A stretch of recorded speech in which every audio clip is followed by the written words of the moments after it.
The Martyrs of the Colosseum, Bloody Monday riots in Louisville, Kentucky, and St. Martin of Tours Catholic Church becomes officially designated as a diocesan shrine. In conversation with Father Paul Beach on Spirit Inspire, starting right now. Broadcasting from the Cathedral of the Assumption in Louisville, Kentucky, this is Spirit Inspire. And now, here is your host. Hello, everyone, and welcome to another episode of Spirit Inspire. I'm Isaac Fox, your host for today's episode, joined as always with my wonderful friends and co-hosts, John Soul. Hey, everyone. And Eric Huff. Hey, Isaac. And behind the scenes, the awesome Vince Rickett, who's doing our camera work for us now these days that you can't see, but he's mic'd up, so... I'm here. Hello. Hi, Vince.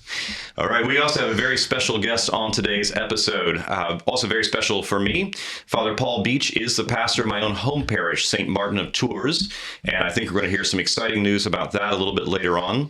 He is also a canon lawyer and the judicial vicar for the Archdiocese of Louisville, and I believe the only priest I've ever heard of to have celebrated Mass in 3 different rites in 1 week. Father Paul, welcome to the podcast. Thank you, Isaac. Good to be here. And with saying that, I know you have a very busy schedule, so we definitely appreciate you taking the time to hang out with us today. It's a pleasure to do so.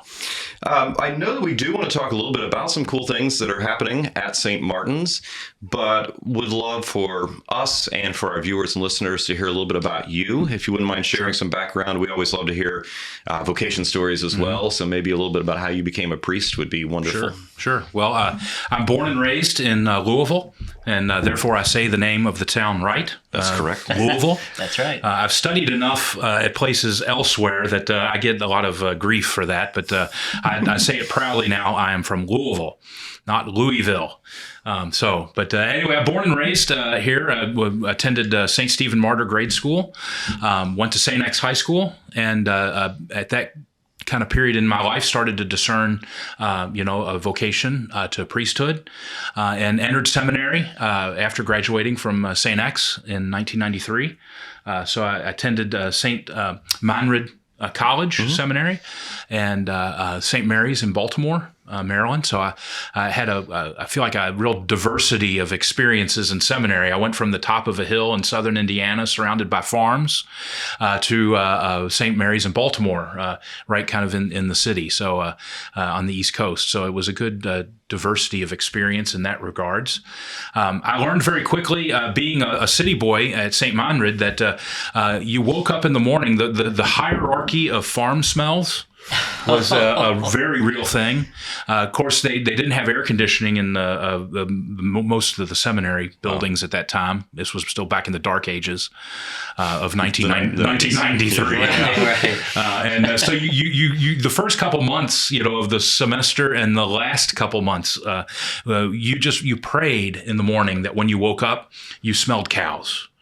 Cows smelled like perfume.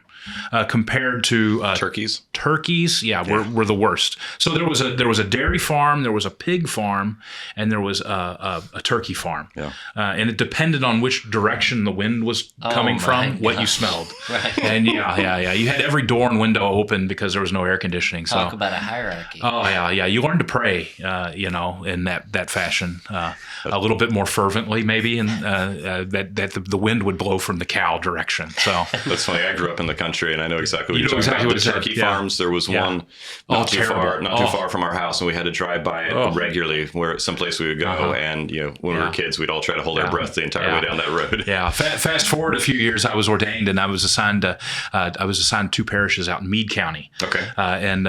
So wonderful assignment, wonderful people, a lot of farmers, that, and I made a comment one day about the farm smells and that, and one of the farmers, one of the parishioners looked at me, so it smells like money. That's good. So stuff. I said, well, that's all in your perspective. So right. So anyway, I entered seminary. Like I said, right out of high school. Okay. Is 8 years of seminary formation. So I was very happy to be ordained to the priesthood in 2001 by Archbishop Kelly.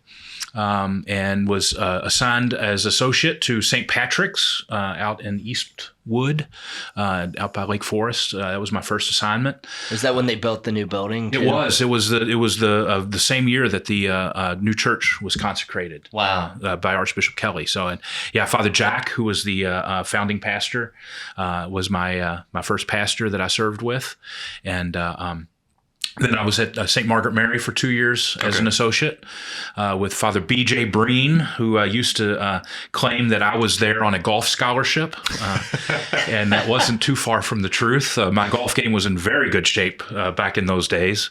It is not, sadly, anymore. But great places. I've always said that I've never been assigned to a bad assignment. Yeah, it's always been it's been different, and it's been a great place everywhere I've been. So I've been very I guess fortunate in that way. But I don't know. I don't know that there is a bad assignment if you enter it with the right frame of mind.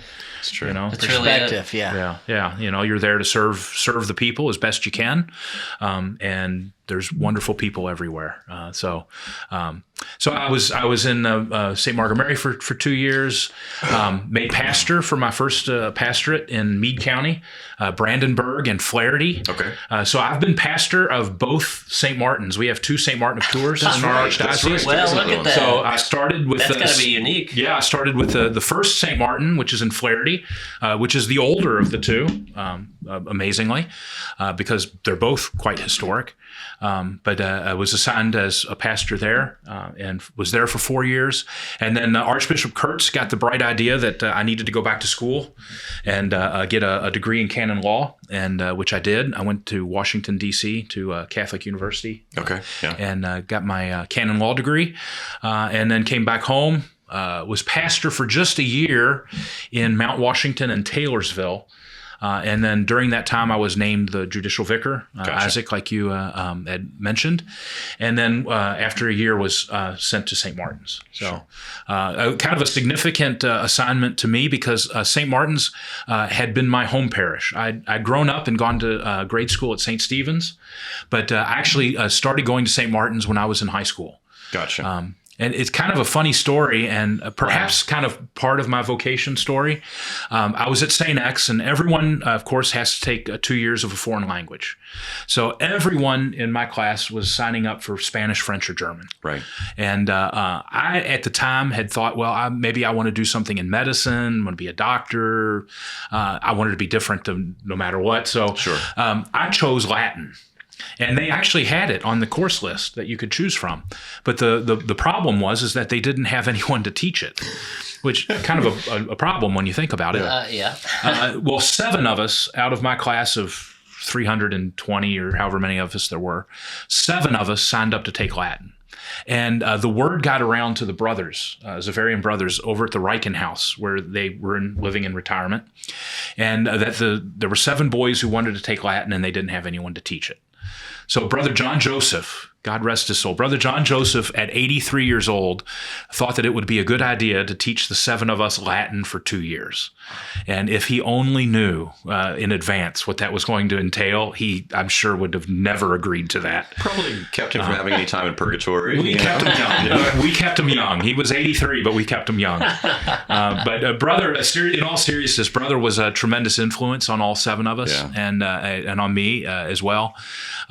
And it was during that time. Brother's Latin class was only partly Latin. It was also, and probably more, religion class. Right. Taught through the mechanism of Latin. He taught us all of the old prayers. Nice. He taught us. It was his way of teaching us how to pronounce the Latin. Right. That's beautiful. Yeah, all of the things that I was born in well after all the liturgical changes were made. Sure. I was born in 1975, so I never had any exposure to anything like that before, and so I never knew where this stuff was coming from. Right. I just knew this is some prayer that brother's teaching us. Well, it was the prayers at the foot of the altar. Right. In Troibo ad altare Dei, ad Deum qui laetificat juventutem meam.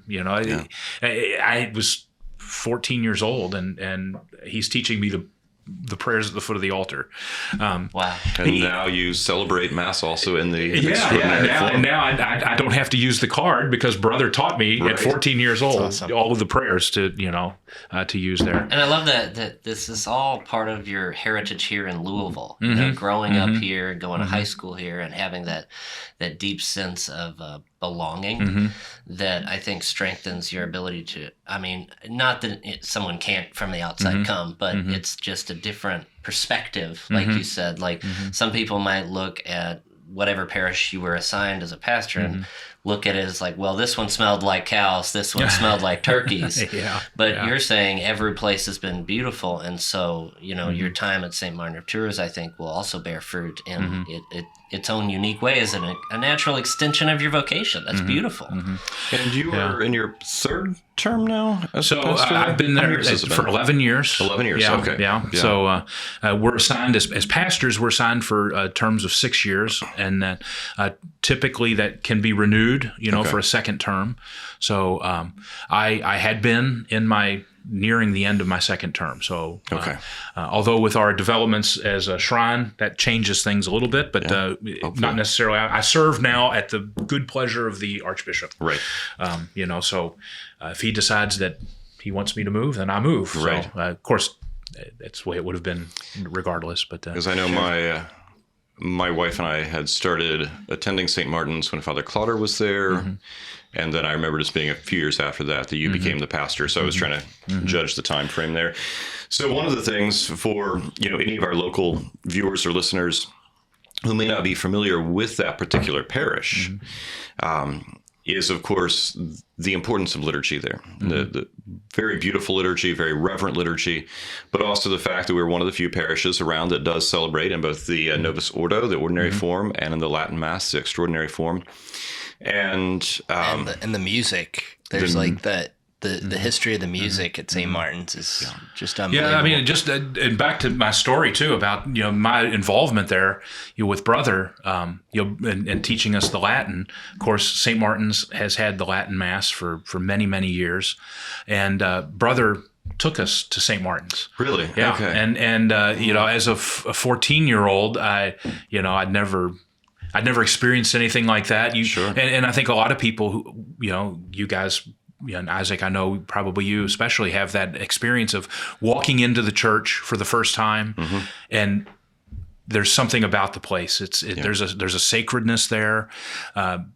Maybe it's 170 years worth of burnt incense that have seeped into the walls, and You can almost smell it when you walk in. yeah, and it hits you, and it's the spirit of the place, the liturgy, the sacred music. Yeah.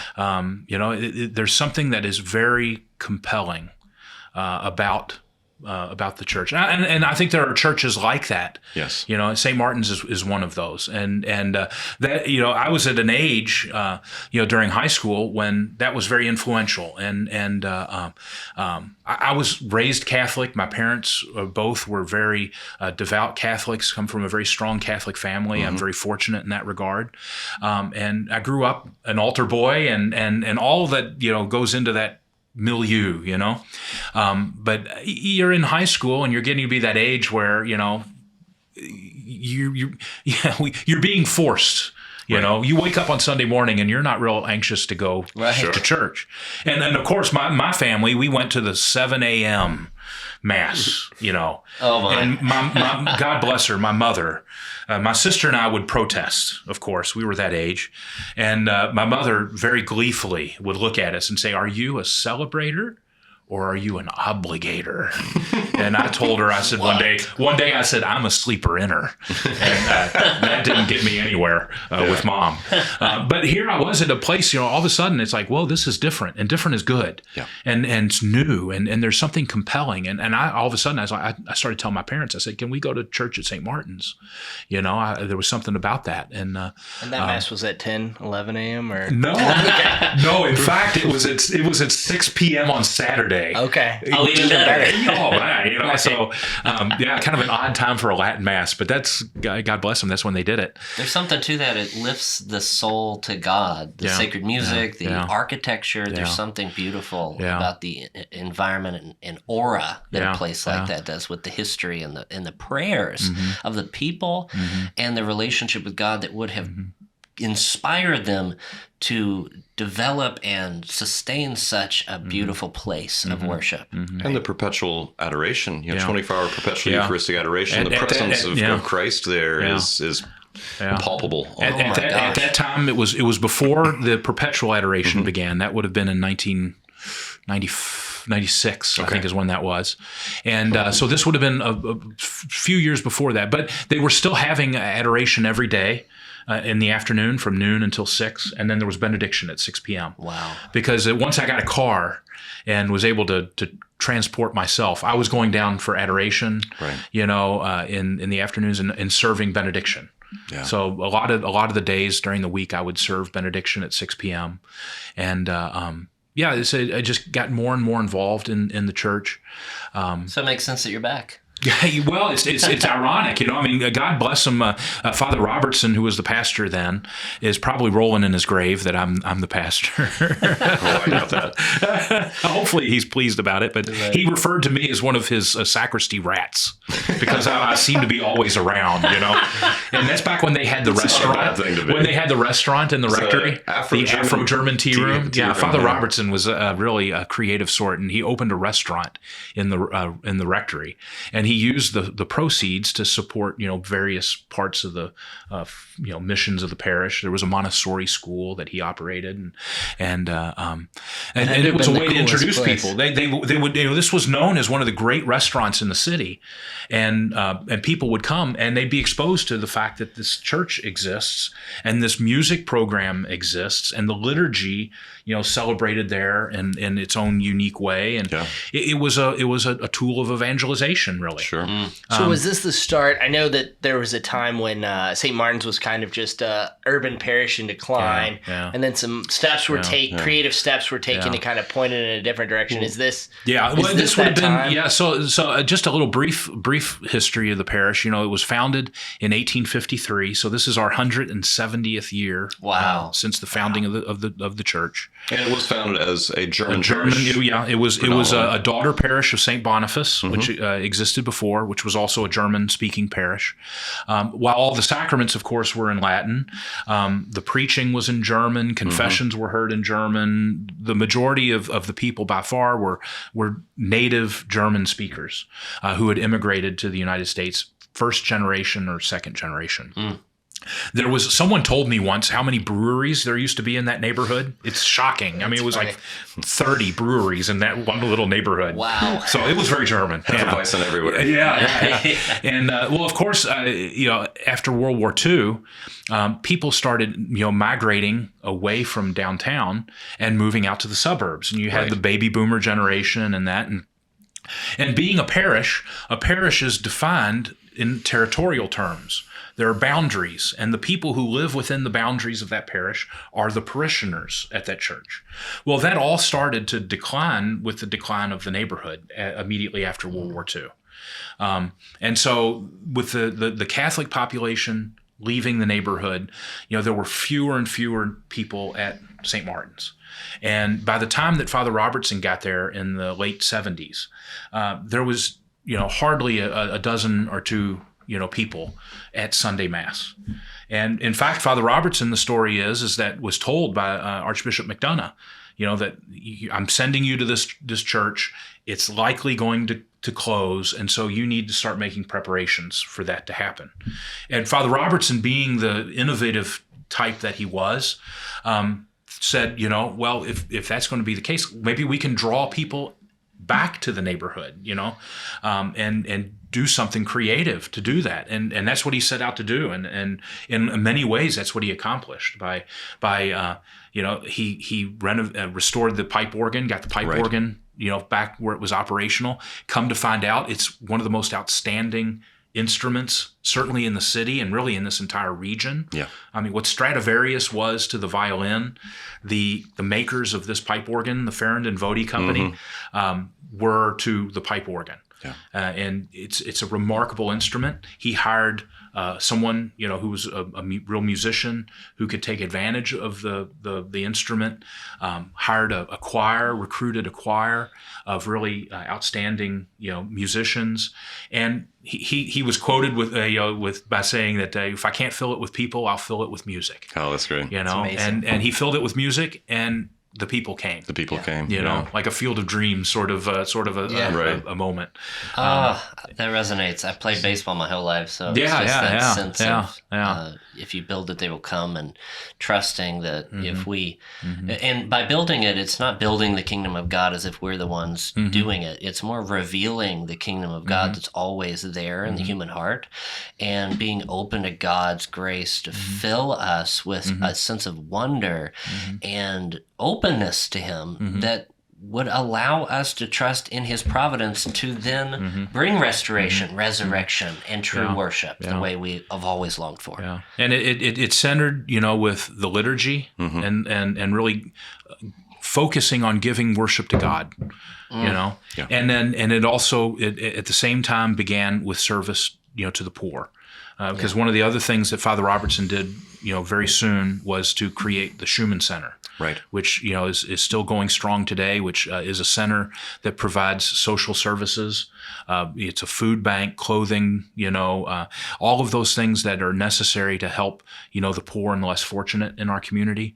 It's works of the apostolate, and it's really the fullness of why the church exists.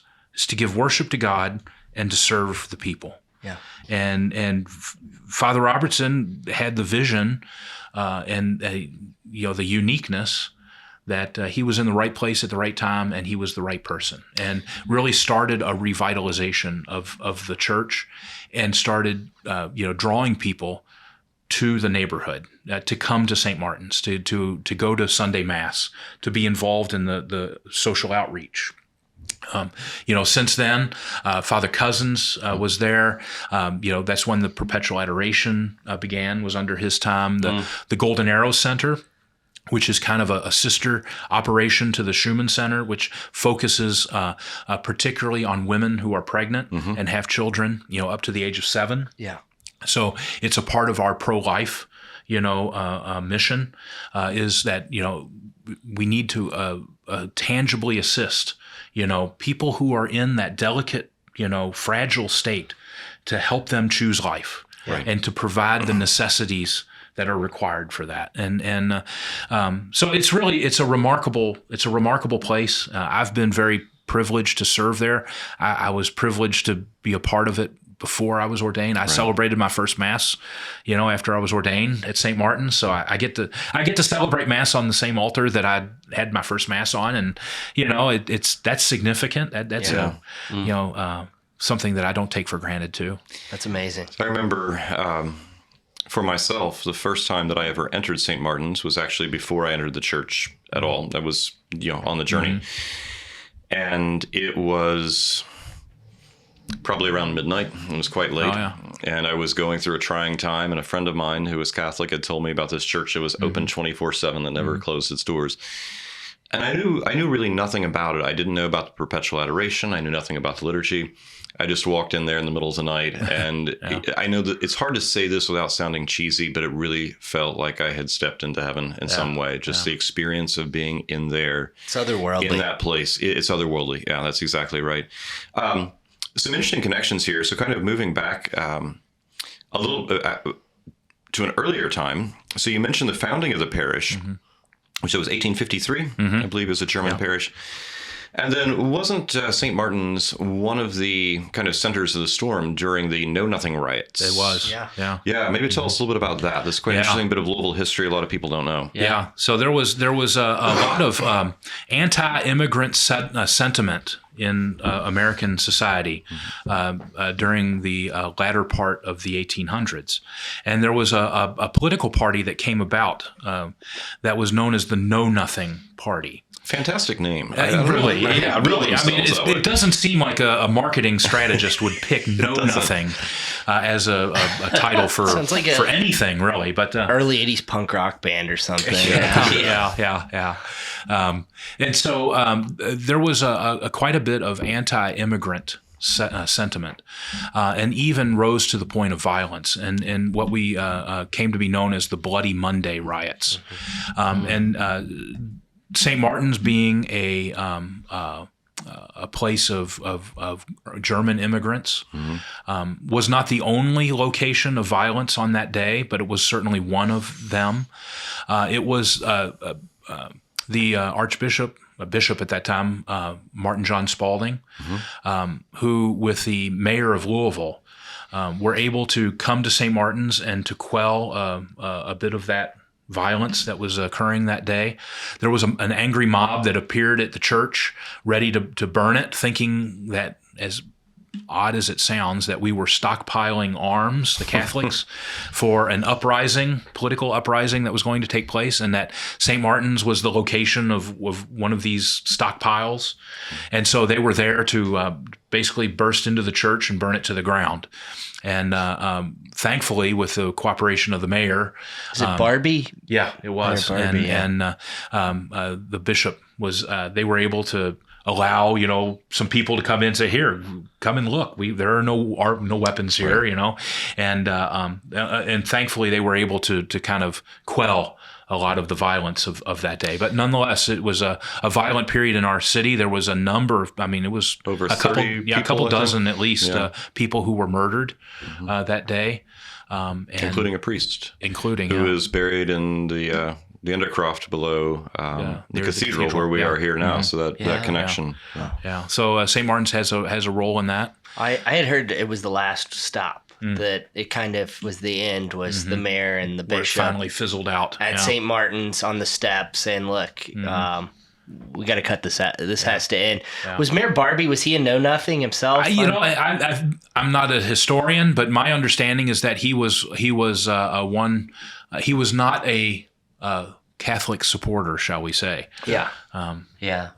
Well, I believe the editor of the newspaper, which was the predecessor to the Courier, I don't remember the name of it, was one of the ones who'd been sort of responsible for a lot of inflammatory editorials to kind of help bring that about. But it's a really interesting, it's sad, but interesting bit of our history here. And then wasn't there also, I heard this from somebody at St. Martin's, and I don't know the veracity of it, but the amazing statues of the 12 apostles, wasn't there an attempt to acquisition those for the war effort during World War II? Because they're made out of, I think it's zinc. Zinc, yeah. And that was part of the munitions process, was making munitions.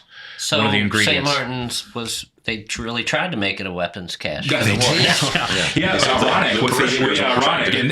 And the story is that of course no one wanted to lose the statues, even though of course we supported the war effort and that. But there was something, I think, unsavory about taking statues of saints and turning them into weapons, and especially bullets. The apostles. Yeah. So that was the decision was made not to use them in that way. So I think in New York, was it Washington, who had the statue of the king melted down? I didn't know that. Yeah. Wow. Yeah. That's a little more appropriate. Yeah. Hey, I've always wondered, is there a history to the St. Michael the Archangel statuary and stuff out there? That's mysterious to me. So that statue, which is on the south lawn, and the crucifixion statue, which is on the north lawn, those were locations. There were buildings there up until the early 1900s. One was the original school building, and the other was the original rectory. Okay. And if I remember correctly, the one on the south lawn was the rectory, and the one on the north lawn, where the crucifixion scene was the original school. Okay. And so when those were torn down, those two statues were erected there. Okay. I'm sad to say I don't know any more of the history of them. There's a dedication plaque on the one, the Westerman family, if I remember right, was the the family that donated the funds for that crucifixion statue. Gotcha. Which looks great. It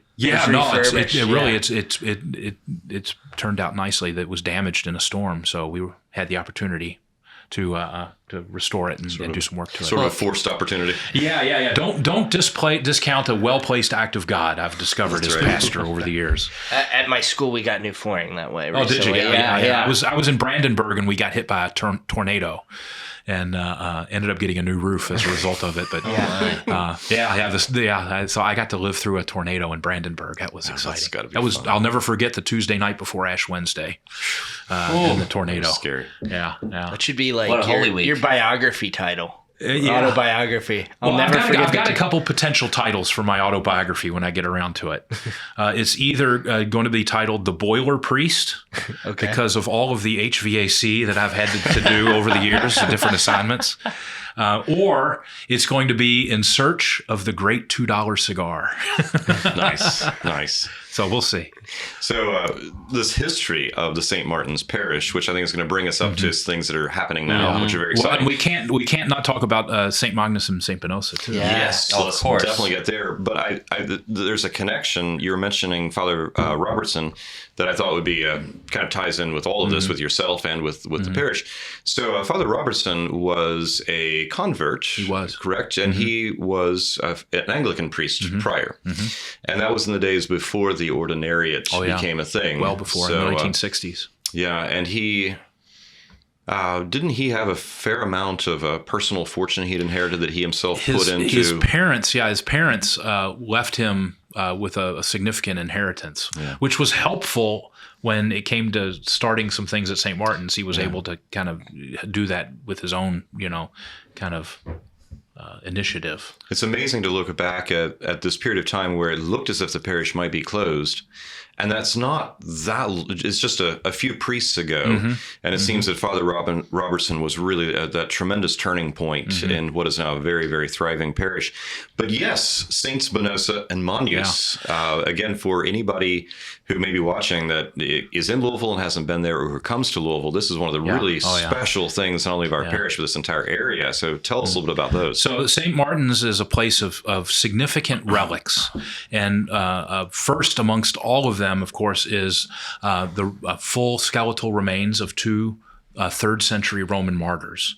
It's really a remarkable thing when you think about it, that there are Roman martyrs whose remains are in Louisville, Kentucky. Yes. And the side altars of the church in glass reliquaries where they are laid out for veneration are the skeletal remains of St. Magnus and St. Benosa.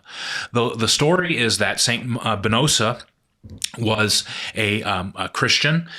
This was during the time of the persecution of Christians. And this is before the Bible was even compiled. Yes, this would have been 207 is the year that is attributed to the Diocletian? time. Wow. Diocletian, under the persecution of the Emperor Diocletian. Okay. Magnus was a Roman centurion, Roman soldier. He was part of a group that was sent by Diocletian to go around and basically round up Christians and take them to the Colosseum, where they would be executed. And so Magnus had secretly become converted to Christianity, the legend is, because he had witnessed so many martyrdoms. Right. And so the day they were at the village where Benosa was, pangs of conscience, was not able to participate anymore. He professed publicly his Christian faith.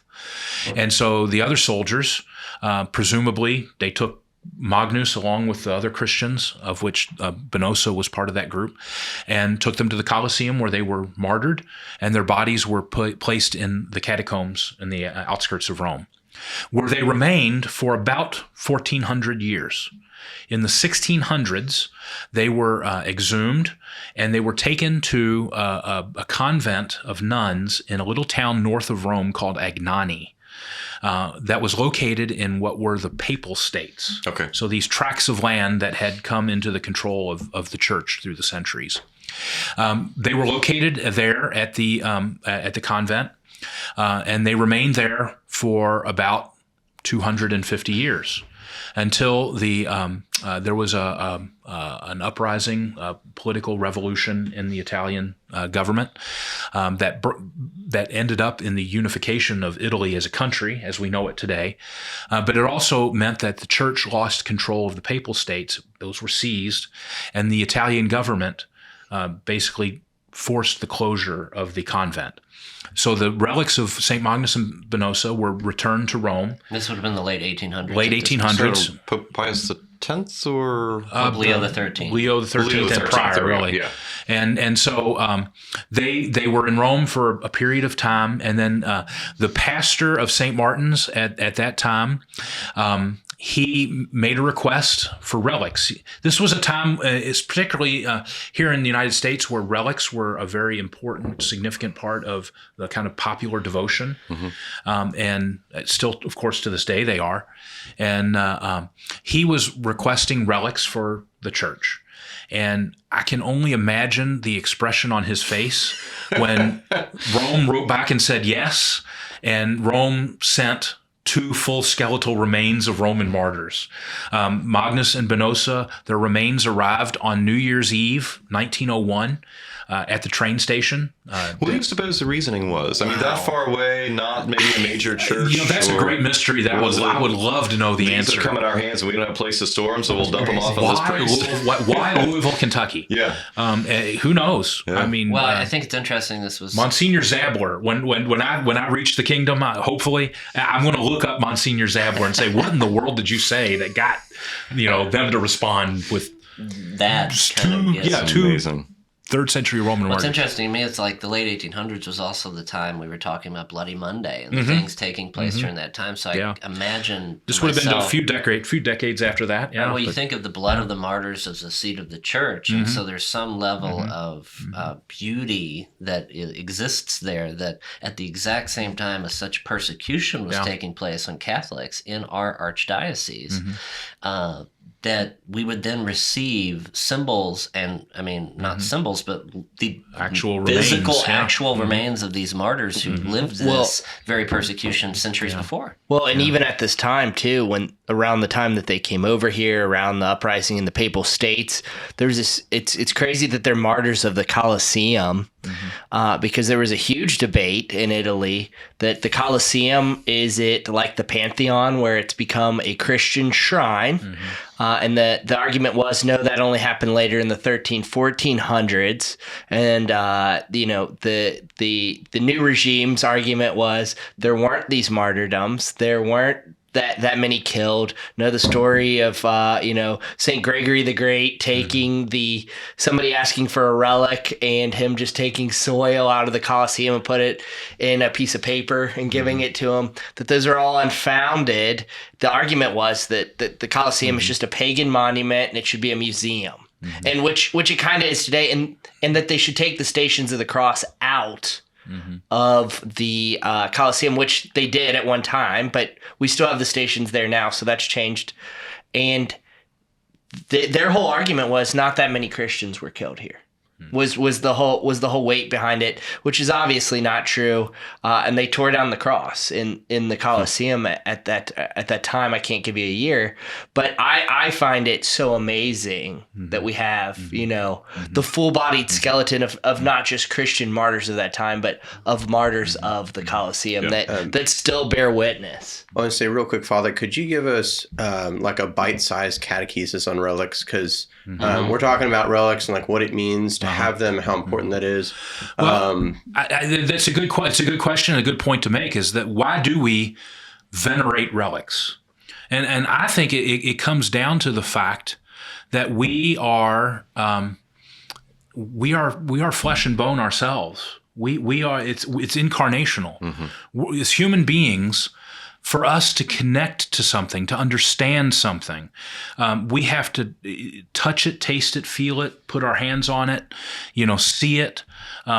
It's something about being an incarnated human being, is that, and I think of it in terms, of course, in religious terms, with relics, with Saints Magnus and Venosa, and the inspiration that we can draw from just venerating their relics, from being able to see, to connect ourselves tangibly to people who were on this earth 1,800 years ago, who I never met.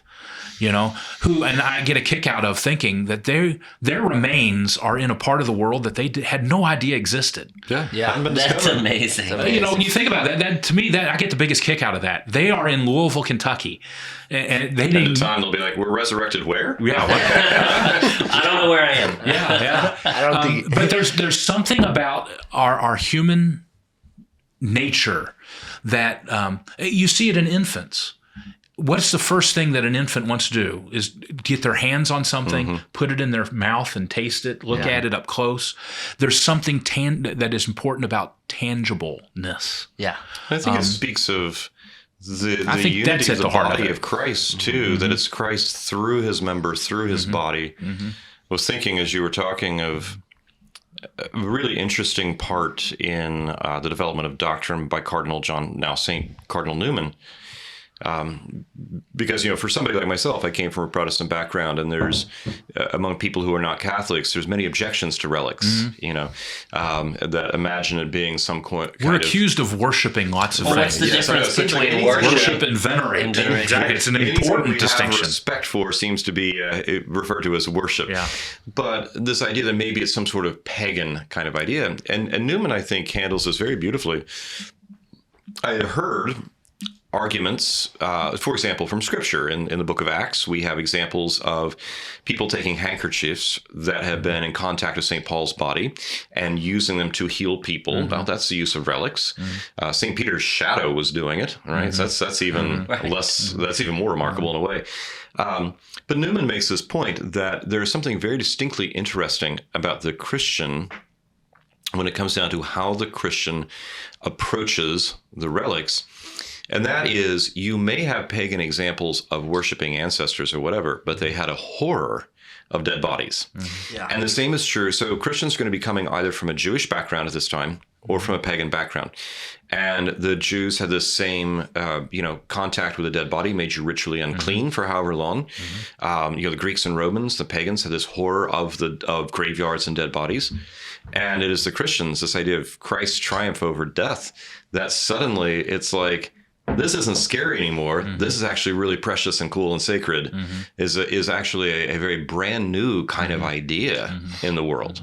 With like St. Anne's relics, where those early Jewish followers of Christ would have, brought Jesus's grandmother with them to Europe, is remarkable. Yeah. I not to throw us off, but it's to me connected on some level, because I was watching Indiana Jones 5 yesterday with my wife and mother-in-law. Sorry, it was okay. It was okay. The theology is a little questionable. Yeah, it was a little Jones, confusing and the whole right.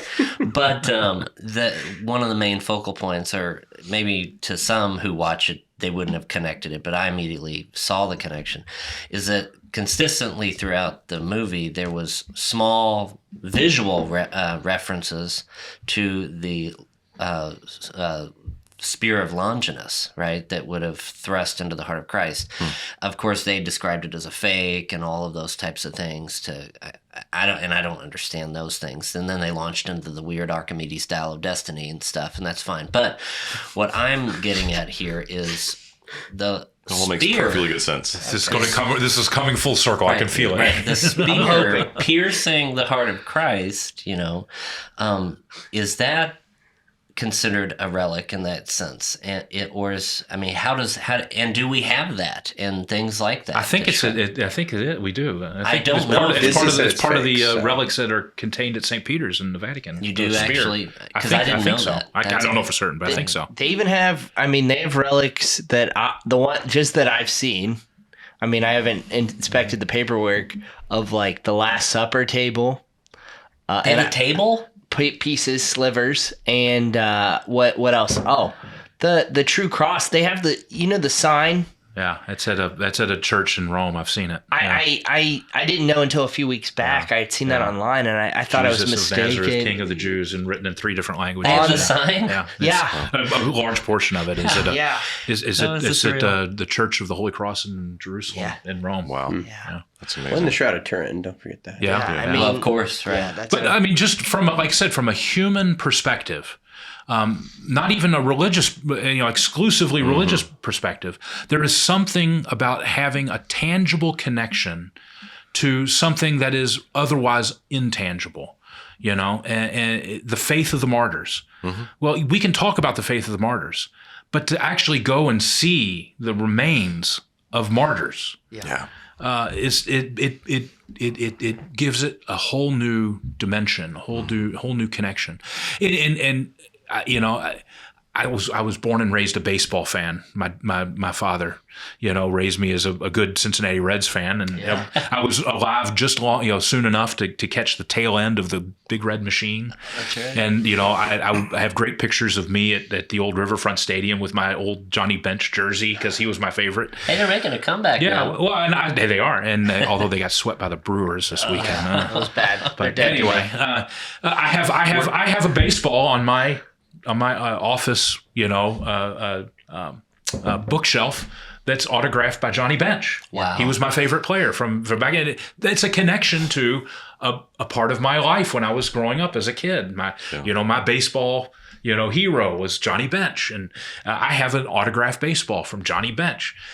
In a way, that's a relic. Yeah. It's funny. It's concrete. It makes it concrete. It makes it immediately makes a connection to a part of my life that, I mean, I certainly remember growing up, but it gives there's some tangible nature to it, and in a much more significant way, that's what relics are for us in the church, is a tangible connection that makes something real.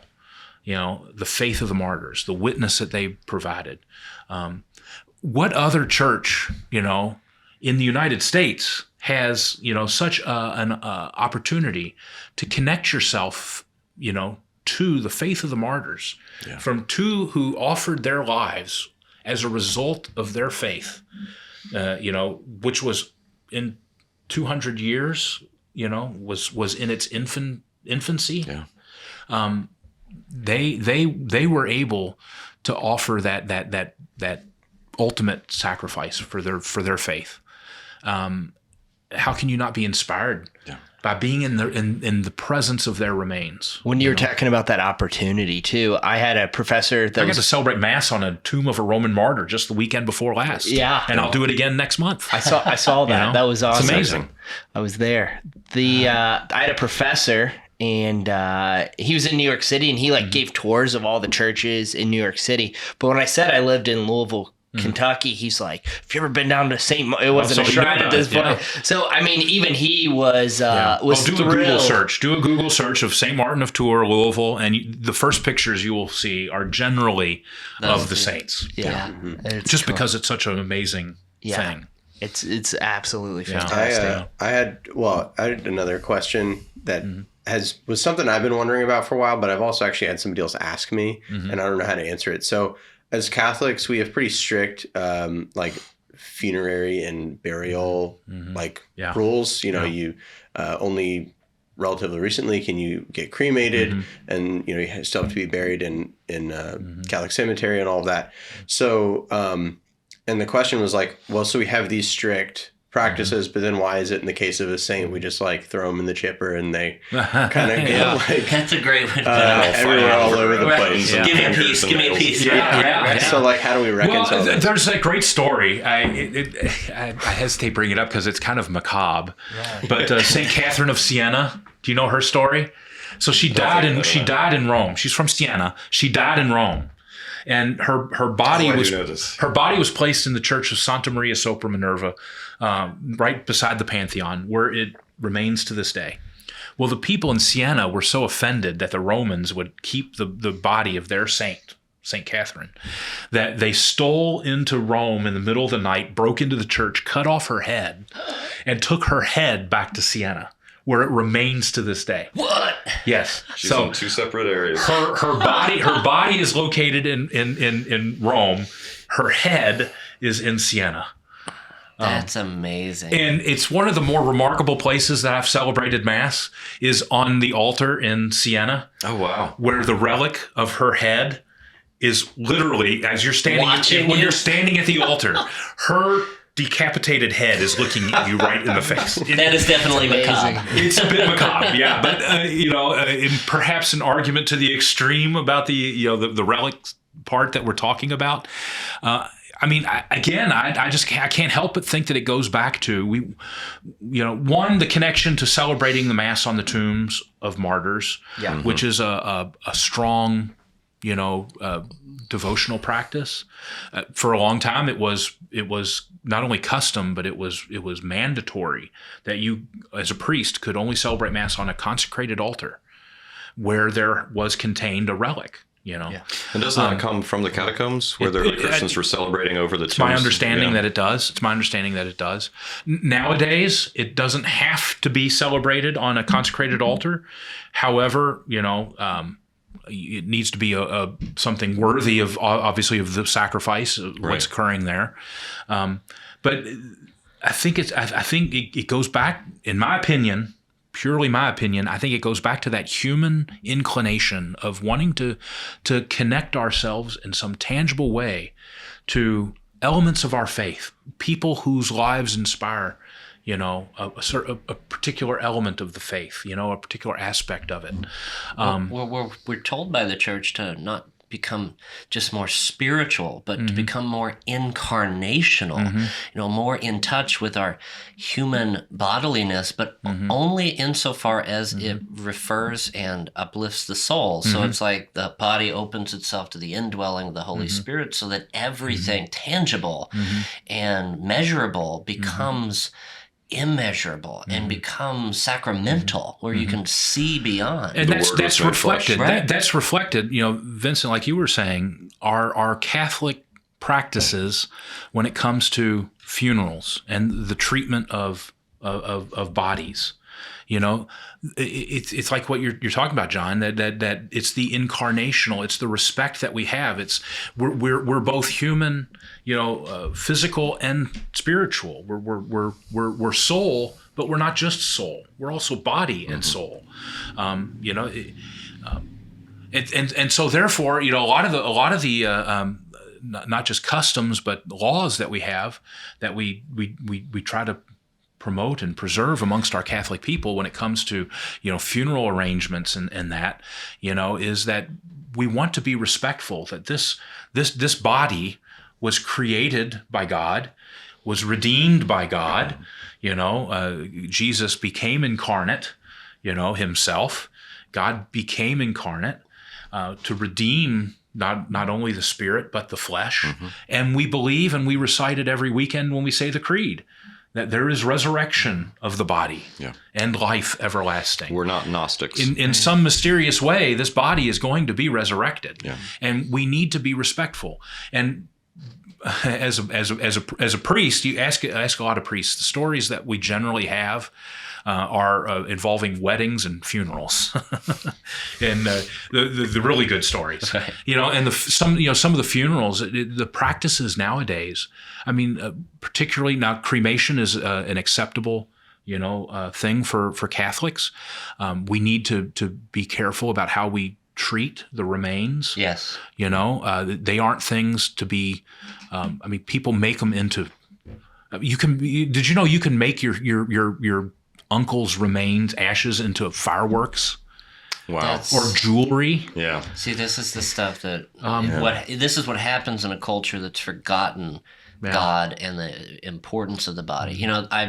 My aunt or someone was saying something about a recent story in Mount Washington, in Louisville, of a man who was just arrested for selling or having body parts of human beings in his home as decorations. Yeah. And do you see the total difference between that and the relics and the respect that the church has, right? Yeah. This is not the same situation. Mm-hmm. And he just said something along the lines of, "These are all my dead friends inside the house." Like, that's the people. Well, that's macabre. Right, that's very macabre, right? It's like, oh my gosh, and the neighbors had no idea this was going on for years. But I just think of that in terms of those are the types of things you're going to see more and more of. If people don't respect the human person in relation to God. And that's why the church, that motivates the church to be very careful when it comes to the veneration of relics. There's always been efforts of, to authenticate. Mm-hmm. Yeah. Right. This is, it was at St. Martin's when right when I arrived, Father Clotter, my predecessor, had initiated it. There was some, restoration efforts that need to take place in the side altars where the saints' relics are entombed, and so they had to be removed. And Father Clotter had a connection with a professor over at U of L, who is a paleoarchaeologist. I think I'm getting the title right. He studies bones. That's his series of old bones specifically, yes. And so he and his students took it as a summer project since the relics had to be removed from the side altars. I remember this.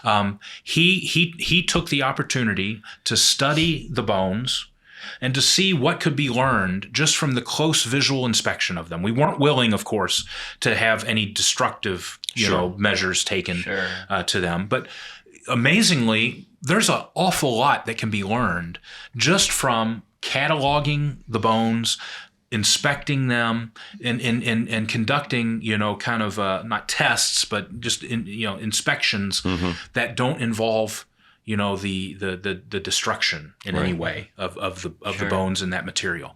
He was able to determine, their ethnicity, whether they were male or female, their age. He was able to determine whether they were right-handed or left-handed. I forgot all about this. I remember now. He was able to determine, for instance, Saint Benosa. She amazingly was like 98% intact. There are very few small bones in her toes and fingers that were missing. That's amazing. Wow. So almost entirely intact. He was able to determine that all of the bones that were present were from one unique human being, not a collection of, this was an arm from one person and a leg from another person. Yeah. These bones, he's able to determine that they were all from one unique individual. That he was able to determine by the wear patterns on the bones themselves that she had spent a lot of her life, stooping or, on her knees. Who knows why? Perhaps manual labor. Who knows? Right. But he was able to determine partly what kind of diet, by the inspection of the teeth that are present, and the mineral remains on the exterior of the bones.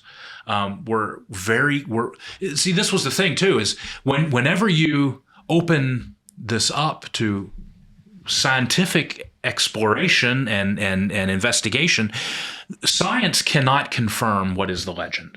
Science cannot confirm this was a person named Saint Benosa who's a martyr, but science can very easily debunk what is the legend. Correct. Science can very easily say this person is not. It's not possible that this person. Is a hoax. There's 50 different people's bones stuck together or something. Right. Exactly.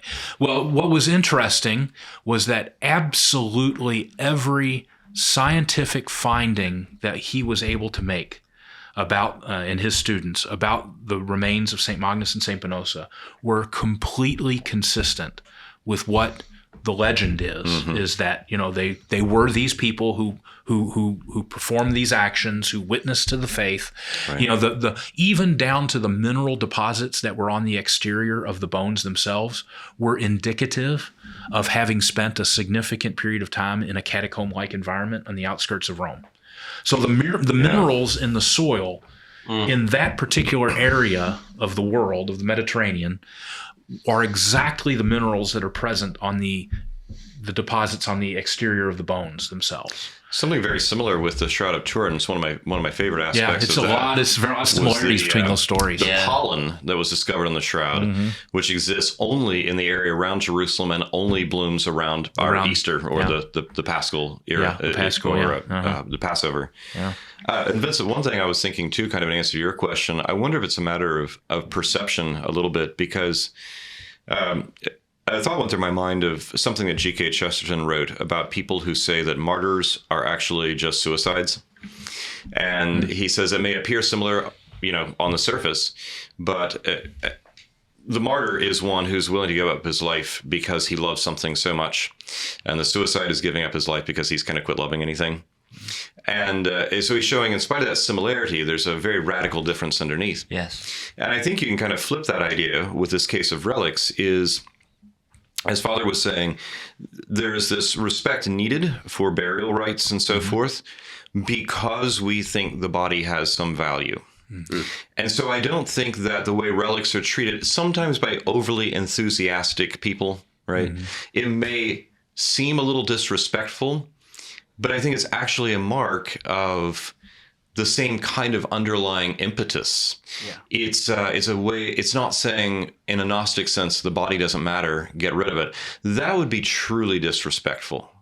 So I think on one side, the church is going to say, let's treat the body with respect because it's something good, something valuable, something incarnational.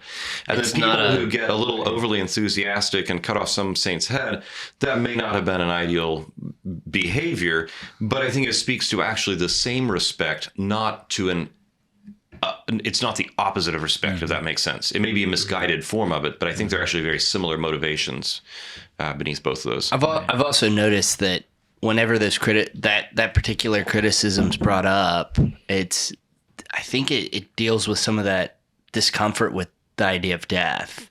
It's the same argument against a crucifix rather than, well, why don't you just have a cross? I think that memento mori idea is lacking from many people's lives, that they don't experience it, whereas Catholics, at least in the attempt, try to experience it often and to grow spiritually in that way. I think it's unique to Catholicism.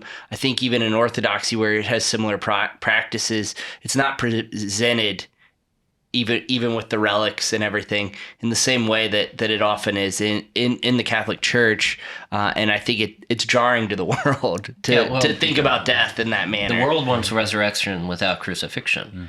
And we recognize you can't have that. And so we see the value of, as I've heard Jeff Gavins even say, like, if you get used to many deaths, self-denials, offering it up, redemptive suffering, when you finally hit real death, it's like been there, done that, got the t-shirt. But if you spend your whole life trying to avoid it or trying to eliminate it on your own, through your own power, when you finally face that, you can't handle it. And it's such a shock, you wouldn't recognize God if he stared you in the face. Because you conditioned yourself to think and live and act a totally different way. And so I think the veneration of relics keeps that at the forefront of our mind in a healthy way. Again, you can be over enthusiastic, which I think is why some people misperceive that we're just being superstitious or worshiping saints no different than we worship statues, right? And those are simply misperceptions.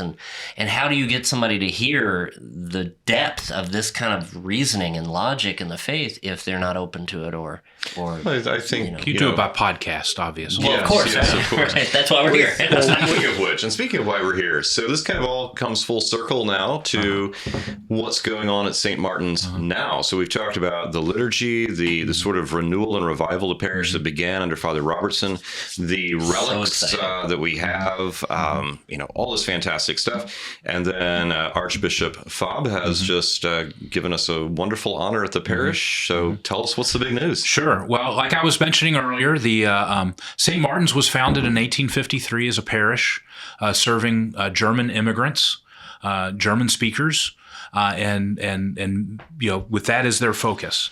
As a parish, there's lots of different ways in which churches are exist in the Catholic Church. A parish is by and large what 99.9% of Catholic people are familiar with, and what really defines a parish is that it's designated for a certain group of people that live generally within a certain territory. Parishes have boundaries by and large. For instance, St. Martin, the territory that constituted St. Martin's Parish were all of the people who lived in basically the east side of downtown Louisville, and what's come to be called the Phoenix Hill neighborhood. And at the Chancery office, there is a map even that gave the specific boundaries, the street, it extends down this street, across this street. And so everyone that lived within that territory are parishioners of St. Martin Parish.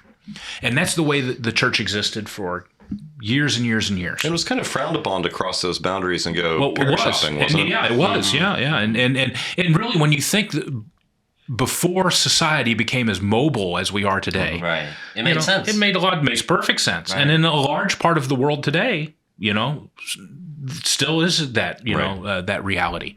But however, in our area, people are more mobile. People are more apt to travel and to go because they have a family connection. They grew up here. They have whatever. They went to school here.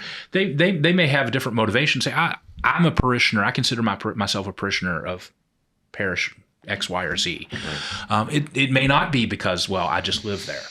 St. Martin's, of course, after World War II and the migration of the Catholic population out to the suburbs at that time, it meant that St. Martin's, the parish, really didn't have hardly any parishioners, canonically speaking, who actually lived in the neighborhood.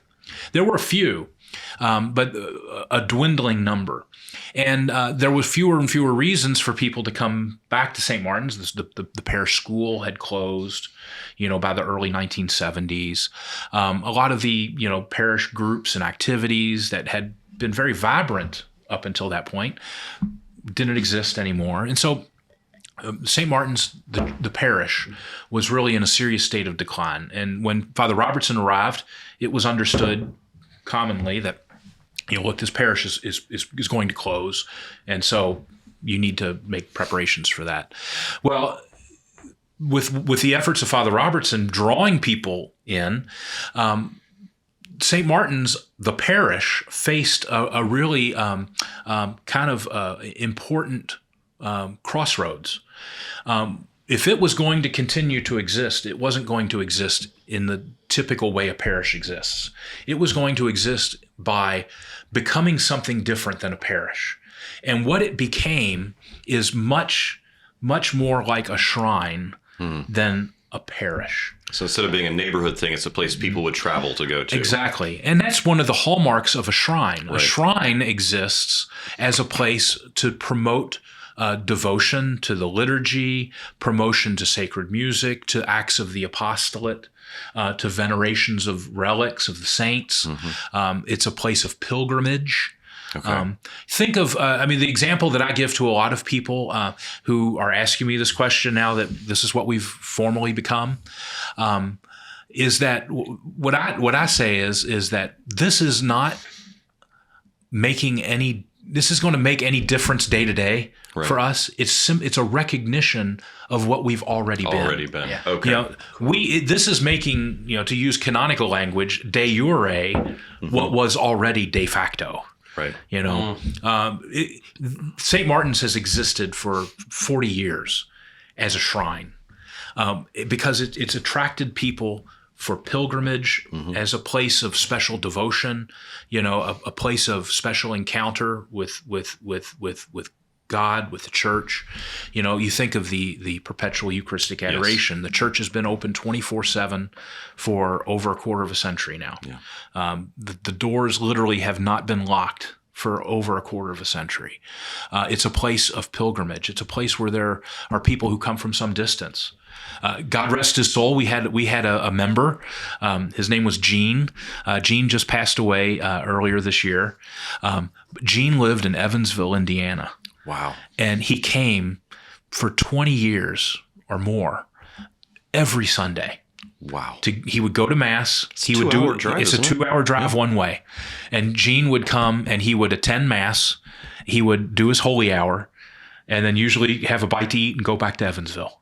Wow. And was a faithful, supporter of the church, faithful member. It was something that drew him to not only drive past other parishes. Mm-hmm. Gene, God bless, he drove through 2 dioceses to get to St. Martin's. Right.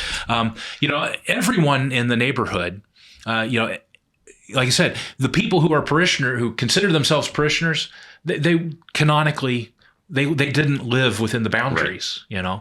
And so they didn't fit the description of what a parishioner was in that right. way.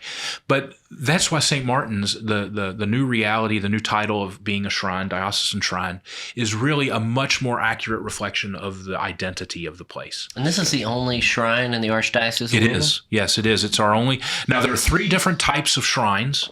There's a diocesan shrine, a national shrine, and an international shrine. And the difference is really the title, the target audience, and who the shrine is meant to serve. So for us, we are a diocesan shrine. So what that means is that really our intended purpose is to serve not just the people in a certain neighborhood, but really the people of the entire archdiocese. And it's to be a place of special prayer, of special devotion to the Eucharist and to the liturgy, special devotion to service of the Acts of the Apostolate and the service to the poor.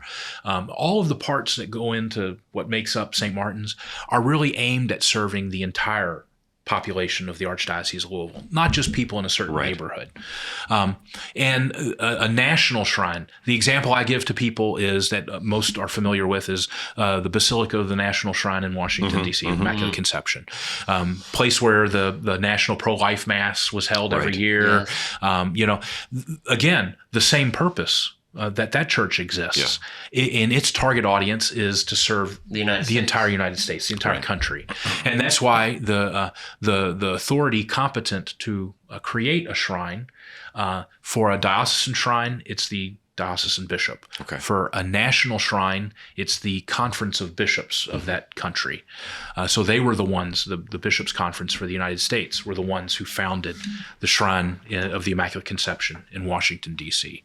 And then there's international shrines, which are, like as indicated, to serve the entire universal church. And those are established by the Holy See. Okay. So the Vatican would be considered Lourdes, Fatima. I mean, right. those types of places that are meant to serve the entire universal church. Right. But those 3 categories of shrine all serve the same purpose. They're right. places of pilgrimage. They're places of devotion to the saints. They're places, where like I said, all of these things that are an apt description of what St. Martin's has been for 40 years. Yeah.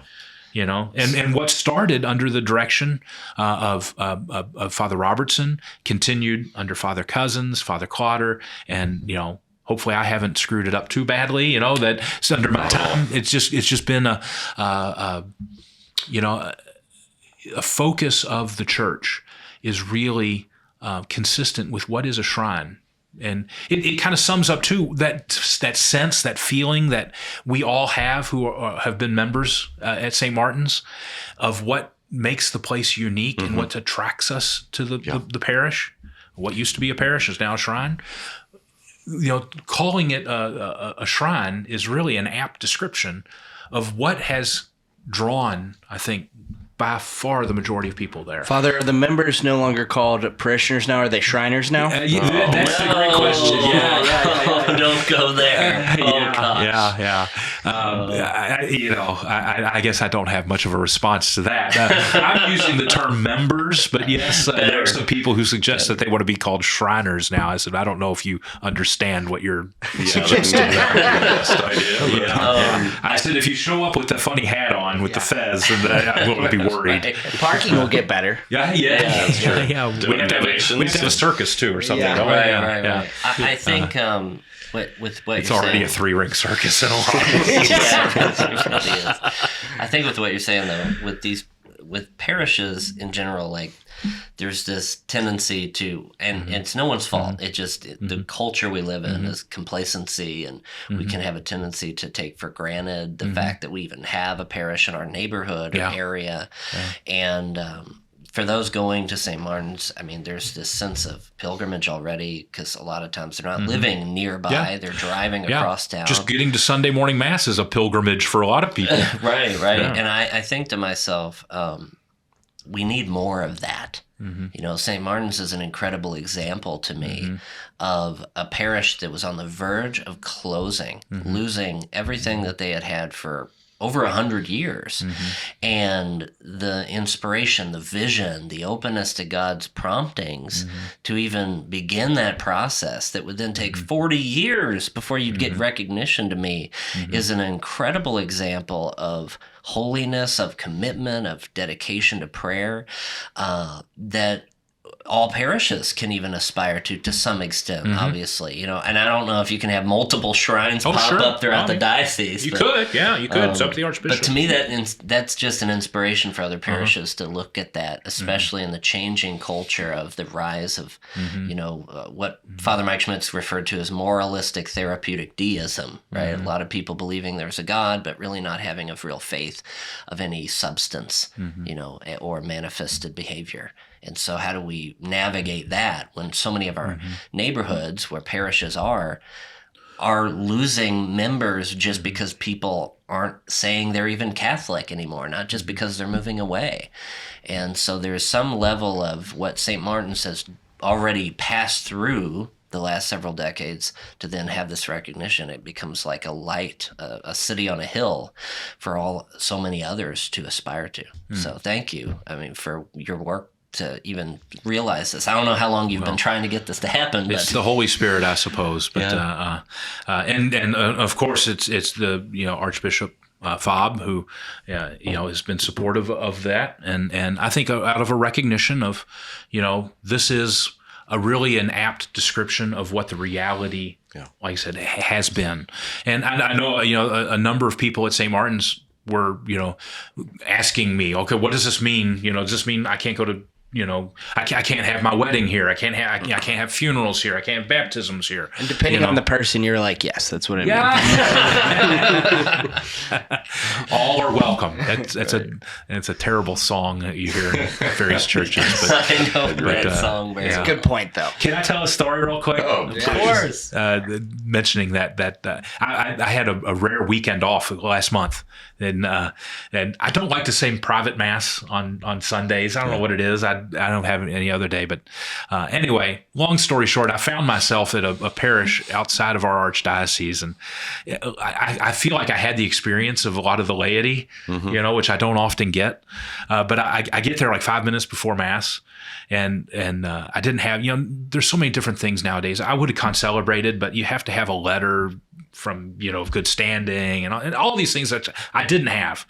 And so I show up, and 5 minutes before mass, I go up. Of course, all the back pews are already filled, and so I have to go up about halfway, and I find a place to sit down, and immediately someone comes up to me and starts giving me dirty looks, and I'm like, I obviously just sat in your pew. I'm like, okay, I put two and two together. It's proof that God has a sense of humor. As soon as that person sits down next to me and gives the, like, I can't believe you just sat in my pew. The lector or the cantor comes up and says, everyone please stand and sing All Are Welcome. That's awesome. I just start laughing. So that's fantastic. Terrible and great all at the same time. That's a perfect illustration of one of our fun problems. Yeah. So anyway, that's the story out of left field for today. No, I love it. That's great. Well, before we start, getting towards the end here and wrapping up, we've talked quite a bit about liturgy and the importance of the liturgy to being a shrine, as well as specifically to St. Martin's. And any of our viewers will know last year, one of the first guests we had on was Father Jonathan Erdman of the Ordinariate. And so I know you've told me this before, but it's something I find really wonderful. So, St. Martin's is known for very, very beautiful, very reverent literature. They probably Some can great get into writers. publishing. Homilies there. They're pretty good. I'm talking about the homilies, absolutely. Sometimes I Father David's excellent. Yes, sometimes I forget how to speak English. But we also but in two forms, the Novus Ordo, the ordinary, and the extraordinary, the Latin. For some time, this will probably be changing as in the near future, but there has been the ordinary community has been worshiping and having mass there Sundays at 3 p.m. And so during that period of time, when Father Jonathan, after having converted from the Anglican Church to becoming Catholic, but had not yet been ordained as a Catholic priest, the ordinary community was still being able to have the Mass in the ordinary rite there at St. Martin's because you were doing it. And I can only imagine the challenges to begin with of doing two different rites, ordinary form and the Latin form. Roman rite, but all Roman rite. I shouldn't say different rites. Different. Yeah, to be precise, it's all the Roman rite, but it's different usages of the same rite. Yeah. Sure. So you were at some points there for a little while celebrating three different forms of the Mass in a single week. And I just have to ask, did it ever get confusing? I don't want to use the word schizophrenic because it has a negative connotation to it, but it was unique. Yeah, it was unique. I had to have been one of the few priests in the world who was celebrating on any given Sunday all three forms of the Roman rite. And this was was unique. Was this at a time before the ordinary form at St. Martin's was ad orientem? Was this still ad populum at the time? I think it was. Yeah. I think so. I'm seeing in English, ad populum, Latin, ad orientem, then English, King James English, ad orientem. I can't imagine keeping up with all that. Yeah, it was unique. I was at St. Martin's a few years, and I got a phone call out of the blue from an Anglican priest who wanted to have lunch. And I thought, well, I'm always up for having lunch. I mean, I never turned down a meal, as you can tell. And so I said, sure, I'd be happy to have lunch, and that's when I met Jonathan Erdman. And we had lunch, and kind of the story began, from my side of it, that feeling the promptings of the Holy Spirit, calling him to communion with the church, and to explore that as a possibility, and what could be all entailed with that, and learning more myself about the Anglican ordinariate, which really in the history of the church is still pretty new. Very new, yeah. I had some experience helping. Archbishop Kurtz had asked me, another one of our priests who came into communion with the church and became ordained through what was called the pastoral provision. That was kind of in a way a precursor of the Anglican ordinariate. That was created by Pope John Paul II, Saint John Paul II, as a means of bringing into full communion with the church individual Anglican priests who desired to become in full communion and to exercise ministry in the church. And that had evolved through the early 80s until the pontificate of Pope Benedict XVI, who established the Anglican ordinariate, which, unlike the pastoral provision, which was focused on providing a mechanism for individual Anglican priests to enter full communion and be ordained as Catholic priests, the Anglican ordinariate was geared at entire congregations and groups of former Anglicans to keep some familiarity. Exactly. With their they wanted to come into full communion not individually but corporatively. Right. Corporately. And pretty so amazing. So I'd had some experience mentoring priests through the pastoral provision who had come in individually and been ordained, and they're incarnated with us in Louisville. Right. As one priests was, I think, the associate over at Holy Spirit, I believe. Yeah, Father Johnny Johnson. Yes. Some people might know Father Yes. Father Johnny Johnson. He was one of ours, and I served as a mentor for him in the early stages of his formation and coming into full communion. And then lo and behold, I got the phone call one day to have lunch with this guy Jonathan, and it kind of grew into the presence of the ordinariate here in our archdiocese, which has been a blessing for us. Has been for me and my family as well, and knowing him and his family has been wonderful. And the liturgy is very. I think the liturgy of the ordinariate is particularly a beautiful one. It's in many ways, it's how could you say it? It's like the daughter of the ordinary and the extraordinary form. Mm-hmm. Yeah, you know, it's I want to say hybrid, but it's like the best of both. Some aspects to me remind me in the form more of the extraordinary, but in English. It's certainly the structure of it, the rubrics of it. Yes, I think that's what I'm very familiar to me as one who celebrated the extraordinary form for a number of years. Right. And that's still at Sunday at 3. Sunday at 3 at the St. Martin's. However, they're going to be transitioning. The announcement's been made with Father Jonathan being made pastor at St. Francis of Assisi. Oh, right. They've already kind of begun that transition, but they're going to be transitioning more so over to St. Francis. Oh, okay. Over on Bardstown Road. Yeah. And then, of course, they'll maintain a connection, with St. Martin's and the heritage of that, and we'll be present in different ways there too. But that was very, very special given the background of Father Robertson. It's providential, I think. Yeah. To know the background of Father Robertson, he would have been very pleased, with that development. He helped to turn the parish around, and then 4 decades later, or a little less of the time, you were able to offer that space to the Anglican Ordinariate. I think was really beautiful. And I think it's part of what Father Robertson's real vision was, and the reason, he was so welcoming the development of the Latin Mass and the establishment of it at St. Martin's. He was so welcoming of it, and spoke very openly about how he saw that as a way that the church embraces all. The church is a place where all should feel at home. And feel nourished and spiritually edified. And so I think the establishment of the ordinariate is just another example of that. I think he would have been very pleased with it. And I want to think maybe too he had a hand in it. Very possible. So. Well, Father, it's been wonderful to have you on the show today. Sorry it's taking this long to get you on here. Well, I'm happy to have the opportunity and to be amongst such an august group. Well, you might be our very 52nd or 53rd episode, meaning we're celebrating 1 year. Oh, wow. This coming time when your episode is coming out, it'll be either the 52nd or 53rd episode. All right.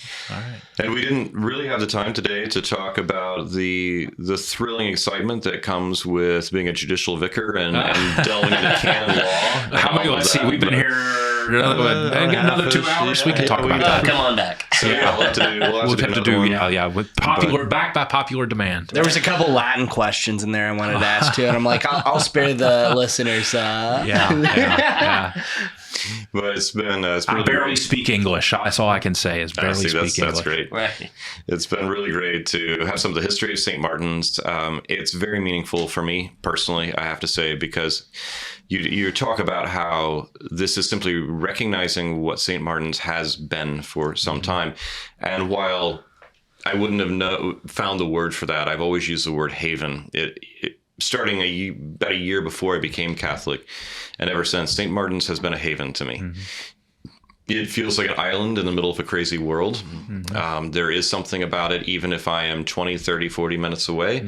I know that island is there, and I can get to it when I need to. And the door is always open. Yeah, and knowing that, many have been the times where difficult moment in life, or I went through a very difficult period of having severe panic attacks for a while, to where sometimes I could barely drive, and it's like, make it to St. Martin's and go sit in the chapel for a while.